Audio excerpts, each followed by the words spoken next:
मोहतरम नाज़रीन, अस्सलामु अलैकुम वरहमतुल्लाहि वबरकातुहू। उम्मीद करता हूँ कि आप सब खैरियत से हैं और मेरी अल्लाह ताला से दुआ है कि अल्लाह ताला आप तमाम को हमेशा खुश और खुर्म रखे, सदा सलामत रखे। पिछले सबक में हमने पढ़ा था लफ्ज़ों की मुख्तलिफ़ शक्लों को, कि हरूफ की जो है मुख्तलिफ़ शक्लें होती हैं। एक लफ्ज़ होता है उसकी तीन चार जो शक्लें होती हैं, वो हमने पढ़ा था। आज हम पढ़ते हैं अपने अगले सबक को, हरूफ मुरक्कबात को। हरूफ मुरक्कबात कहते हैं कि जुड़े हुए हरूफ। जिस तरह पिछली तख्ती में हमने पढ़ा था मुफरदात, मुफरद कहते थे कि एक एक लफ्ज़ अकेला अकेला लफ्ज़, और मुरक्कबात कहते हैं कि दो तीन चार जुड़े हुए हरूफ, उनको कहते हैं मुरक्कबात। मुरक्कबात ये जमा है मुरक्कब की। मुरक्कब कहते हैं कि जुड़ी हुई चीज़ को। मुरक्कब हरूफ जब हम पढ़ेंगे तो मुरक्कब हरूफ के दरमियान में हमारा सांस नहीं टूटना चाहिए। एक जैसी शक्ल वाले हरूफ में नुक्तों की मदद से जो है बच्चों को खूब पहचान करें। लफ्ज़ एक जैसे हैं। अब देखें, पहला लफ्ज़ खड़ा है बा और अलिफ, ये दोनों इकट्ठे लिखे हुए हैं। बा और बा के साथ अलिफ लिखा हुआ है, जो ऊपर सीधी सी लकीर है ये अलिफ की है, बा अलिफ। अगर दूसरा लफ्ज़ है ता अलिफ। अब ये लिखने में और देखने में ये दोनों लफ्ज़ एक जैसे हैं। बा अलिफ भी उसी तरह लिखा हुआ है, ता अलिफ भी उसी तरह लिखा हुआ है, लेकिन इनका जो फ़र्क है, इनके अंदर फ़र्क जो है वो बा अलिफ क्यों है और वो ता अलिफ क्यों है। बा का जो है एक नुक्ता है नीचे, बा के नीचे एक नुक्ता है, और ता के दो नुक्ते हैं और ता के ऊपर हैं। अगर ये ता के दो नुक्ते हैं, इन नुक्तों को ख़त्म कर दिया जाए और एक नुक्ता नीचे लगा दिया जाए तो ये भी बा अलिफ बन जाएगा। और इसी तरह बा अलिफ के नुक्ते को ख़त्म कर दिया जाए और ऊपर दो नुक्ते लगा दिए जाए तो ये ता अलिफ बन जाएगा। तो इसी तरह बच्चों को जो याद कराना चाहिए कि बा अलिफ और ता अलिफ ये लिखने में दोनों एक जैसे हैं, लेकिन इनमें फ़र्क जो है वो नुक्तों का फ़र्क है कि बा का नीचे एक नुक्ता है और ता के ऊपर जो है दो नुक्ते हैं। तो जब हम इनको अदा करें तो हम सांस ना तोड़ें, जैसे बा अलिफ। अब ये हमारा सांस टूट गया तो ये गलत है पढ़ने में। ता अलिफ ये गलत है, लेकिन हमारा सांस नहीं टूटना चाहिए। कैसे पढ़ेंगे? बा अलिफ ता अलिफ लाम अलिफ। अब जिस तरह हमने लाम को शुरू में लंबा किया था, तो इस तरह लाम जहां भी आए तो लाम को हमने लंबा करना है। कैसे पढ़ेंगे? लाम अलिफ लाम अलिफ। आगे स्वाद अलिफ। अब स्वाद की इब्तदाई शक्ल लिखी हुई है, पूरा स्वाद नहीं लिखा हुआ, तो आगे ऊपर जो सीधी सी लकीर है ये अलिफ है। स्वाद अलिफ, ज़ा अलिफ, नून अलिफ, काफ बा। अब काफ को लंबा करना है, काफ बा, काफ ता। अब ये दोनों लफ्ज़ एक जैसे लिखे हुए हैं, काफ बा और काफ ता एक जैसे लिखे हुए हैं, लेकिन फ़र्क वही बात है नुक्तों का है कि ता के ऊपर दो नुक्ते हैं और बा के नीचे एक नुक्ता है। आगे है तीन लफ्ज़ लिखे हुए हैं, बा काफ ता।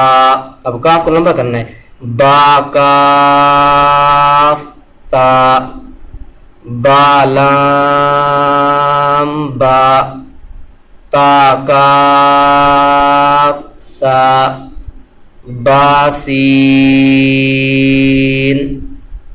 यासीन, नून सॉद, ताज़ोद, साक़ो, नून खो, बाजीम, यामीम, बामीम,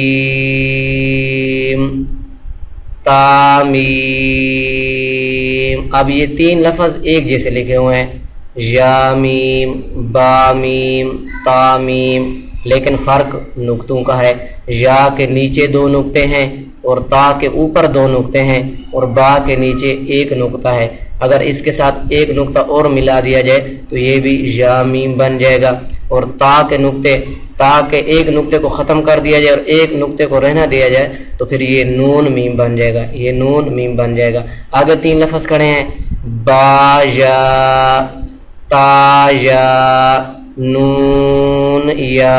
اب تینوں لفظوں کی شکلیں ایک جیسی ہیں، وہی بات نقطوں والی کہ با کے نیچے ایک نقطہ ہے، تا کے اوپر 2 نقطے ہیں اور نون کے اوپر 1 نقطہ ہے۔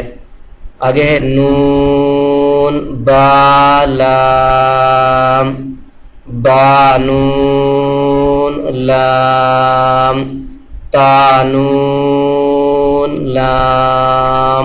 اب یہ 3 لفظ ایک جیسے لکھے ہوئے ہیں کہ نون جو ہے اس کا اوپر 1 نقطہ ہے، پھر با کے نیچے 1 نقطہ ہے، نون کے اوپر ہوتا ہے، با کے نیچے ہوتا ہے، آگے لام ہے، پھر یہ پہلے 1 نقطہ ہے، دوسرے لفظ میں پہلے 1 نقطہ ہے تو یہ با ہو گیا، پھر اوپر 1 نقطہ ہے یہ نون ہو گیا، پھر ویسے لام کھڑا ہے جس طرح پہلے لام کھڑا تھا۔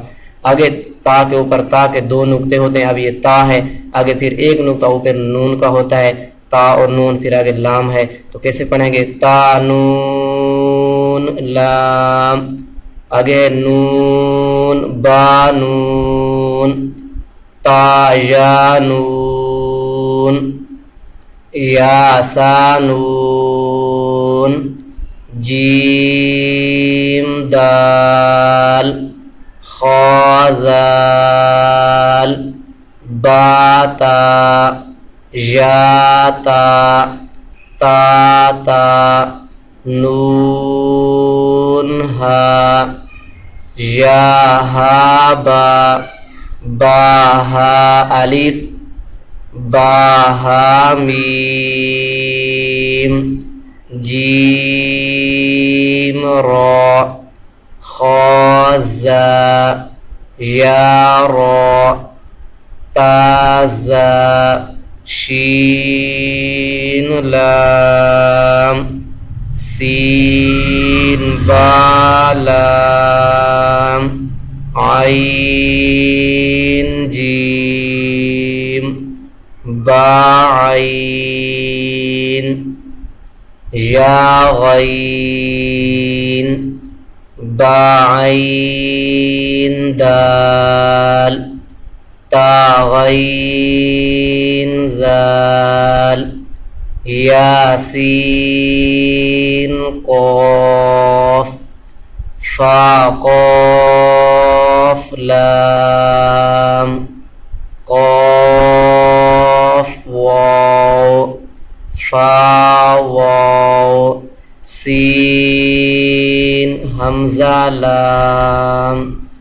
حمزہ میم را، قاف را حمزہ، حمزہ الف، حمزہ واو، حمزہ یا۔